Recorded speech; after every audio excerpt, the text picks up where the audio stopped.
in the heart of southern Italy, between the green hills of Calabria and the shining blue of the Mediterranean, a quiet story began. It wasn't in a cathedral or a palace, but in a small hospital room filled with the simple smell of flowers and hope.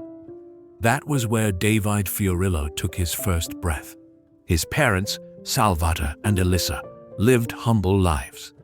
Salvatore was a beekeeper, tending to small hives that glowed like drops of sunlight in the fields. Elissa was a seamstress, working long hours at her sewing machine, her hands shaping clothes for neighbors and friends. Their home was ordinary, but filled with warmth, laughter, and faith, the kind of faith that doesn't shout, but whispers through small acts of love. When Elissa became pregnant for the second time, the couple believed they were expecting a girl. The doctors had confirmed it, and the house slowly filled with tiny dresses and pink ribbons. But on October 7th, 2012, their lives changed forever. That day was not just any day, it was the feast of Our Lady of the Rosary, one of the most beloved Marian celebrations in Italy. And when Elissa gave birth, the doctor smiled and said softly, "It's a boy." The parents looked at each other, surprised and laughing through tears. They named him Davide, a name that means beloved of God. It felt right, even though they didn't yet understand how prophetic it was. From his earliest days, Davide was a light in their home. He was small, cheerful, and full of energy, the kind of child whose laughter filled a room like music. He loved simple joys, meals with family, building castles out of Legos, and watching Disney movies curled up on the couch with his brother Antonio. The Fiorillos lived modestly, but there was never a shortage of love. Elissa would often look at her two sons at the dinner table and think that life had given her everything she could possibly ask for. Salvatore worked hard, but always made time for family, returning home in the evenings smelling faintly of honey and earth, ready to join his boys in laughter. No one could have imagined that behind that happy picture, destiny was already writing a much deeper story, one that would test their faith and lead them to the edge of heaven itself. As Davide grew older, he became curious about the world, asking questions about everything: the stars, animals, God. He wasn't raised in an overly religious home, but there was always an image of the Virgin Mary on the wall. Elissa would sometimes light a candle before it, whispering silent prayers for her family. Perhaps that was enough for heaven to take notice. Life continued peacefully until Davide turned 4. It began with moments so small they were easy to ignore: a little fatigue, an afternoon nap that lasted too long, a complaint about leg pain. Elissa thought he might be growing too fast, or maybe just tired from playing. But the days passed, and she noticed something else. Her son's energy seemed to fade little by little. He no longer ran to the door to greet his father. He preferred sitting quietly, watching from afar. His cheeks lost their color, and his eyes, once bright and curious, looked tired. A mother's heart can sense what others cannot. Something inside her whispered that this was not ordinary. Then, one evening during a family trip, everything changed. They were at a small amusement park by the sea, lights flashing, music playing, children laughing. Davide begged for cotton candy, then suddenly went pale and weak, his small body trembling in Salvatore's arms. They rushed to the car, fear closing around them. Elissa held him tight the entire ride home, praying without words. The following days were filled with doctor visits, tests, and uncertainty. One physician told them not to worry, probably just a virus. But Elissa knew better. Each night she lay awake beside her son, watching his shallow breaths and whispering, "Please, God, make him well." Her prayers seemed to echo into silence. Not long after, during a wedding the family attended, Davide became violently ill. He couldn't breathe. Guests called for help as Salvatore lifted his limp body and carried him outside. It was the beginning of a nightmare they could not wake from. At first, they drove to the nearest hospital in Vibo Valentia, where doctors ran emergency tests. From there, he was sent to Catanzaro, and when his condition worsened, transferred again by helicopter to the Bambino Gesù Hospital in Rome, one of Italy's best pediatric centers. On September 26, 2017, the diagnosis came: T-cell acute lymphoblastic leukemia, with a large tumor pressing against his chest. For Elisa, the words blurred into noise. She felt the world spin beneath her. Salvatore stood frozen, his hands trembling. How could their little boy, so full of life, suddenly face something so cruel? The following weeks were filled with pain, tears, and sleepless nights. David's hair fell out. His laughter disappeared. He screamed, sometimes in anger, sometimes in fear. Needles pierced his skin every day. His body became a battlefield of hope and despair. Yet, even in those hospital rooms, there was something different about him. Nurses said he had eyes that looked beyond. Elisa couldn't explain it, but she began to notice it too, a strange calmness beneath his suffering, as if someone unseen was holding his tiny hand through it all. And though she didn't yet realize it, that someone had already chosen this child for something greater, something that would soon change everything they believed about pain, death, and heaven. The days that followed blurred together like a long, endless night. The sterile smell of disinfectant became the air they breathed. The rhythmic hum of machines became the sound of their home. Every morning began with nurses entering the room. Every evening ended with tears that tried not to fall in front of David. Elisa sat by his bed day after day, praying quietly. Salvatore tried to be strong, but each time he saw his son's fragile arms bruised from needles, his strength slipped away. They had always believed that love could fix anything, but now love had to stand helpless before suffering.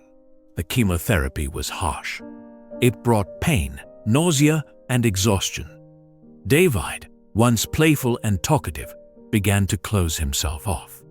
He became angry at the doctors, at his parents, even at himself. His little fists clenched in frustration.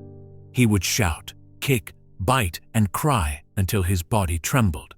When the pain became unbearable, he retreated into silence, clutching his tablet and escaping into the small digital worlds where heroes never died. The bright screen became his refuge, a place where the monsters could be defeated and everything ended with victory. But outside the screen, reality was different. There were moments when Elisa walked to the hospital chapel, sat before the flickering red lamp, and stared at the tabernacle in silence. The words she tried to pray dissolved into anger. "Why him?" she whispered. "Why a child?" In those moments, faith felt like sand slipping through her fingers. The image of the Virgin Mary that once comforted her now felt distant. The rosary beads in her hands felt heavy, lifeless. One night, as she sat beside David's bed, he looked at her through half-closed eyes and asked, "Mom, why does it hurt so much?" She didn't know what to say. The only truth she had was her tears. The doctors did what they could. Some days brought a flicker of hope, others took it away again. David's condition changed like the wind, unpredictable and cruel. Every small victory was followed by a new setback. Every smile felt fragile, as if it could break at the smallest breath. Then, unexpectedly, something began to shift. In the children's oncology ward, David met Naria, a 5-year-old girl with the same disease. She was tiny, with a gentle face and eyes full of life. From the first day, she treated David not as a patient, but as a friend. They played together when the nurses weren't watching, drawing pictures, sharing candy, laughing at cartoons. Their laughter echoed through the hallways, soft and bright like sunlight breaking through hospital windows. For the first time in months, Davide laughed again. Nuria gave him something medicine could not, a sense of normal life, a reason to smile. And through that small friendship, something invisible began to heal inside him. Still, the illness advanced. By early 2021, the doctors began to whisper more carefully, their eyes avoiding the parents. The test results grew worse. The treatments no longer worked. Each day, Davide grew weaker, thinner, paler. His body was running out of time. On March 19, 2021, the feast of Saint Joseph, the doctors gently told Elisa and Salvatore that there were no more options left. The cancer had reached a terminal stage. All they could do now was make sure he wasn't in pain. Elisa sat motionless, as if the world had stopped spinning. She wanted to scream, to tear down the walls, to make time move backward. But instead, she simply held her child and whispered, "I'm here, my love, I'm here." That night, she couldn't sleep. The machines next to Davide beeped steadily, but her thoughts were louder. She thought of every prayer she had said, every tear she had shed, and every silence that followed. She thought of the God she used to trust, the one who seemed so far away now. At dawn, she looked at her son, sleeping with his small hands resting on the blanket. Something stirred inside her. Maybe instinct, maybe grace. She reached out, brushed his hair, and said softly, almost without thinking, "Davide, we are not alone, you know. Every person has a guardian angel watching over them. You can talk to yours if you want. He's right here with you." It was a mother's desperate attempt to bring comfort, a gentle lie, she thought, to help him feel less afraid. But Davide opened his eyes, looked at her calmly, and said with disarming simplicity, "I know, Mom. I see them. There are 3. Elisa froze. "3?" she whispered. Davide nodded. "When I sleep, I see 3 angels. If you close your eyes, you can see them too." Her heart pounded. He spoke without hesitation, without confusion, as if describing something ordinary, something as real as the hospital walls around them. Over the next few days, Davide began to speak more about them. He said they stayed near him all the time. "They're made of light," he explained once. "Like ice that doesn't melt. They move on clouds, and they smile a lot. One is on my right, one is on my left, and the third, he's the funny one. He makes me laugh." Elisa and Salvatore listened in silence, torn between disbelief and awe. Their son had barely been inside a church. He didn't know the catechism, hadn't memorized any prayers. Where was this coming from? Sometimes, when Davide spoke about the angels, the room itself seemed to change. The air felt softer, brighter, peaceful, as if invisible wings had brushed through it. Nurses began to notice too. "He's so calm lately," one said. "It's as if he knows something we don't." Elisa didn't know what to think. Could suffering open a door that others can't see? Could heaven really draw near to a child like this? Days later, she found herself searching images of angels on her phone, hoping to distract him. Davide reached out, pointed to one picture immediately, and said with certainty, "These are them. And that's the Madonna." "The Madonna?" she asked, surprised. "Yes," Davide said. "She looks exactly like this. But I can't talk to her yet. The angel told me they're waiting for me. They want to meet me." Elisa's breath caught in her throat. The image on her screen showed a statue titled Our Lady of the Angels. She didn't yet know that the statue truly existed in a small, centuries-old sanctuary hours away. But her son did. And as the days passed, she began to feel that something extraordinary was unfolding. A dying boy, surrounded by machines, spoke calmly of angels and of the Virgin Mary. His pain was still there, but the fear seemed gone, replaced by a peace that no medicine could explain. For the first time in years, Elisa felt a flicker of faith, not because she understood what was happening, but because she could sense that heaven had entered the room.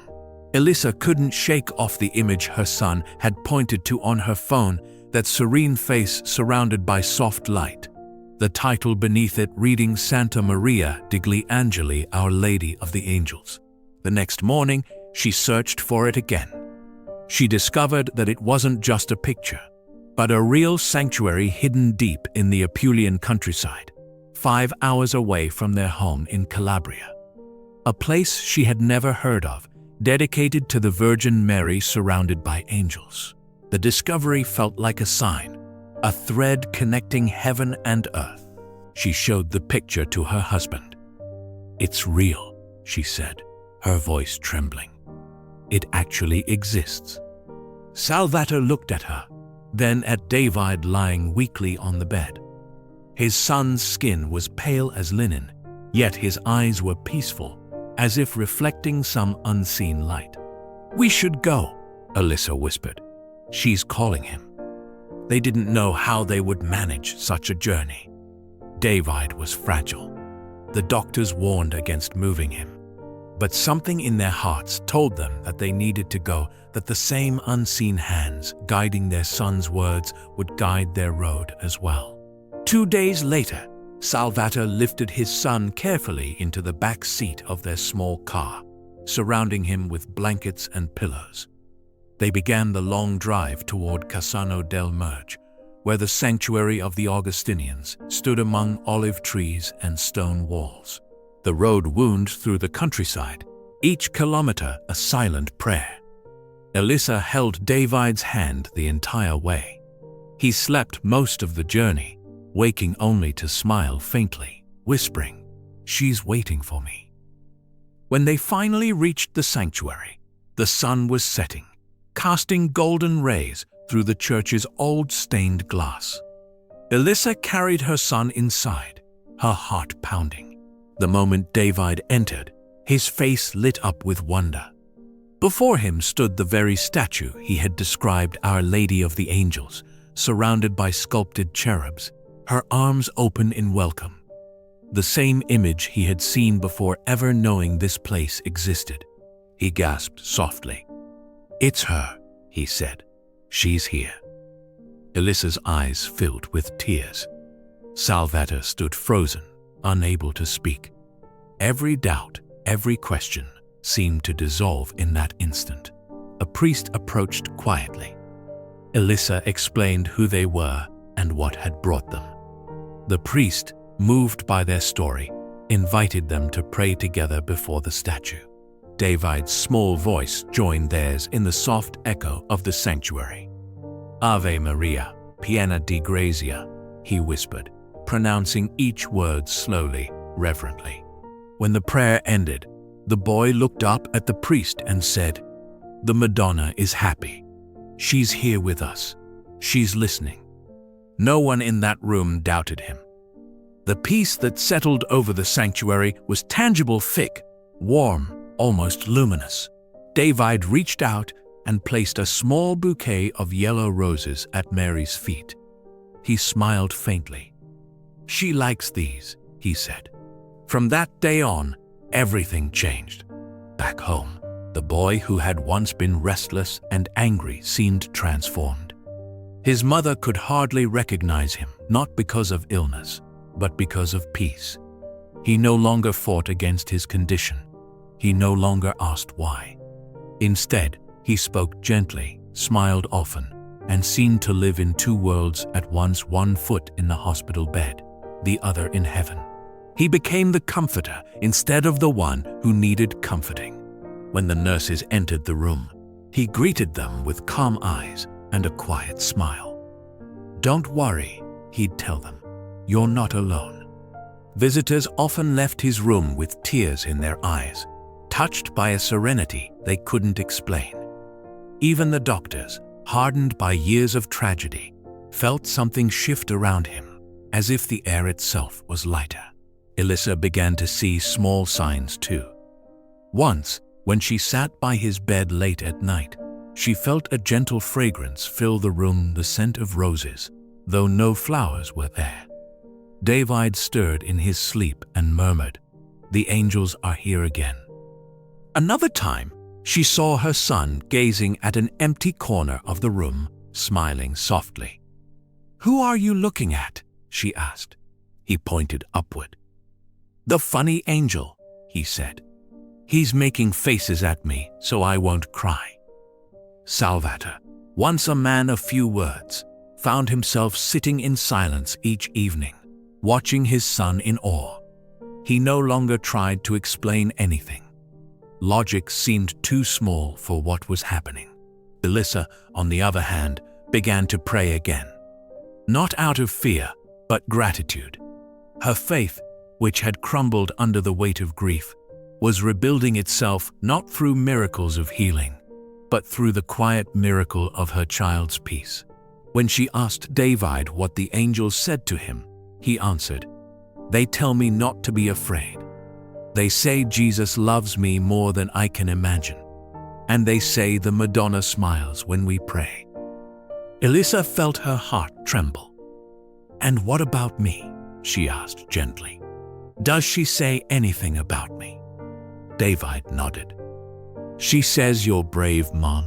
She says you'll be okay." Those words pierced her soul. For the first time, she realized this journey wasn't only about her son dying. It was about heaven teaching her to live with faith again. As weeks passed, Davide's strength continued to fade, but his spirit only grew brighter. He asked to have an image of the Virgin Mary by his bedside. Each night, before sleeping, he whispered, "Good night, lady. See you soon." The nurses once found him holding his rosary, something no one had taught him to use. His fingers moved over each bead slowly, as though guided by unseen hands. Elissa asked how he knew what to do. He simply said, "She showed me." And though his body was fragile, his presence brought life to everyone around him.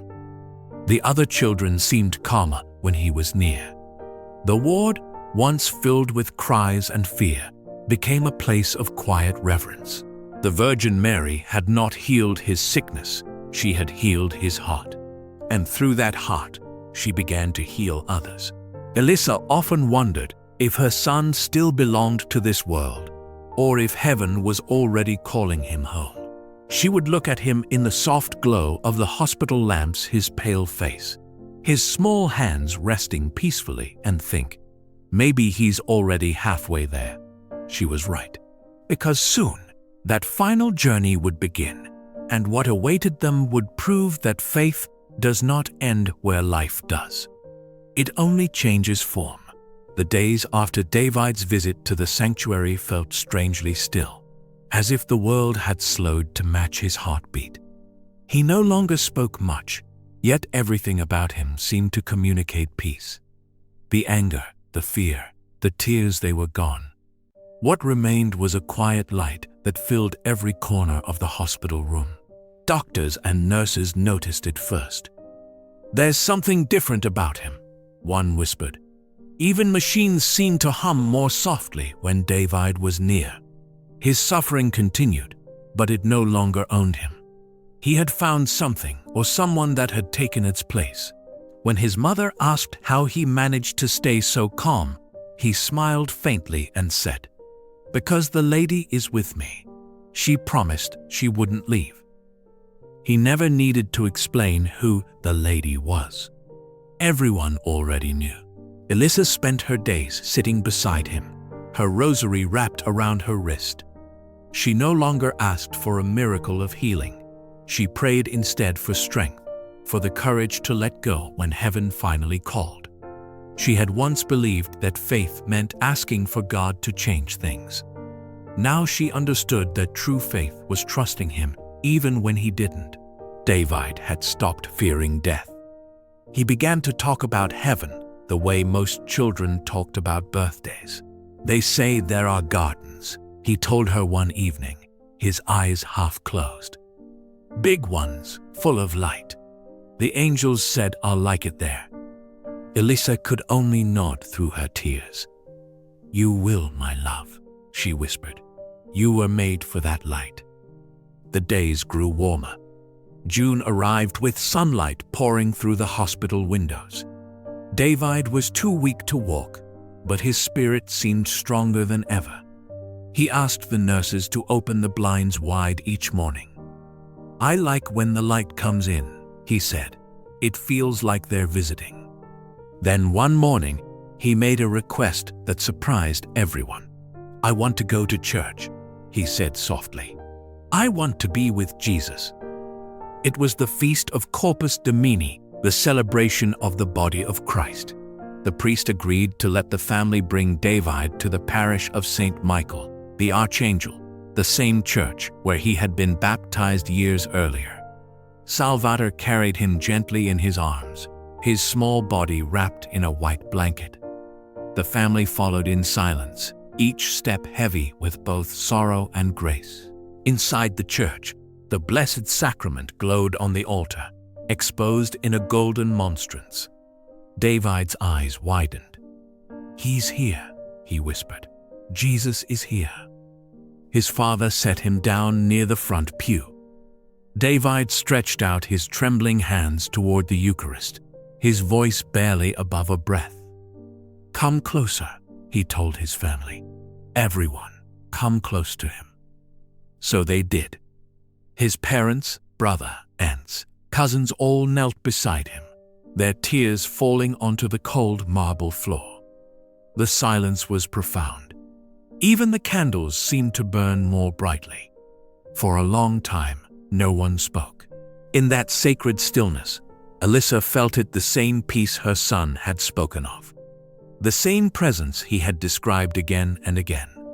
For a fleeting moment, she too sensed that heaven was near. And she knew the Virgin Mary hadn't come to rescue her son from death, but to walk beside him as he crossed into eternity. That night, back at home, Davide was unusually alert. He asked to wear his favorite outfit, the one inspired by Beauty and the Beast, but in the colors of the angels, white and silver. Elisa helped him dress, brushing his hair gently as tears rolled down her cheeks. He smiled faintly. "Don't cry, Mom. I'm not scared. They're all here." She leaned closer. "Who's here, Davide?" He looked upward, his eyes reflecting something beyond the visible world. "The angels," he said softly. "The lady and Jesus. They've come to get me." Those were his last words. Moments later, his breathing slowed. His small hand loosened in his mother's grip.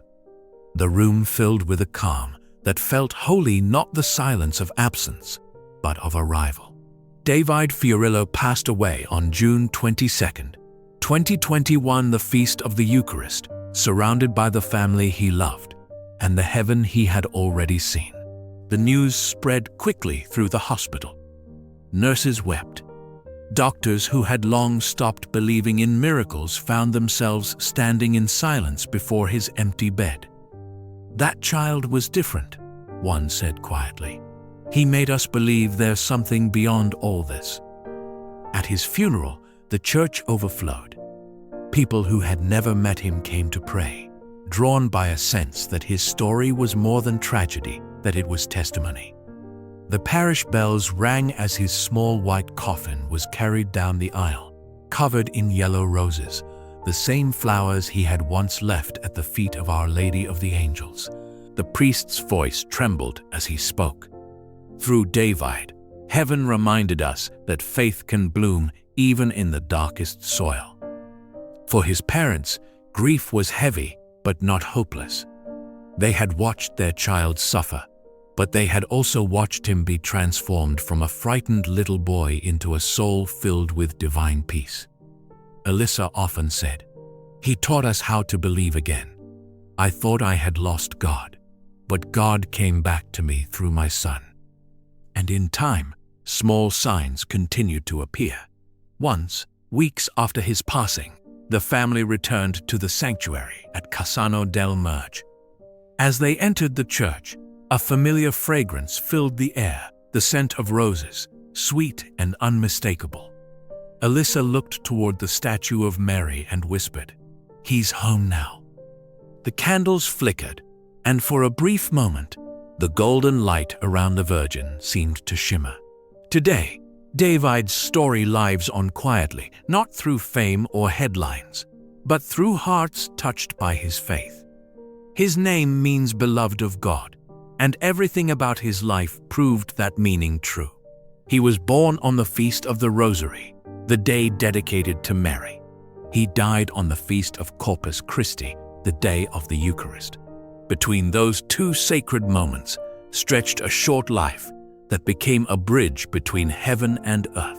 He never performed a public miracle. But perhaps the miracle was this, that through a dying child, hundreds learned again what it means to trust, to hope, and to love. Davide once told his mother, "Heaven is very close. You just have to close your eyes to see it." And those words remain his legacy, a quiet reminder that faith isn't found in the absence of pain, but in the presence of peace. So when you hear his name, remember not the hospital or the illness, but the light that remained the smile of a little boy who, even as he left this world, could still whisper with joy, "They're all here, the angels, the lady, and Jesus."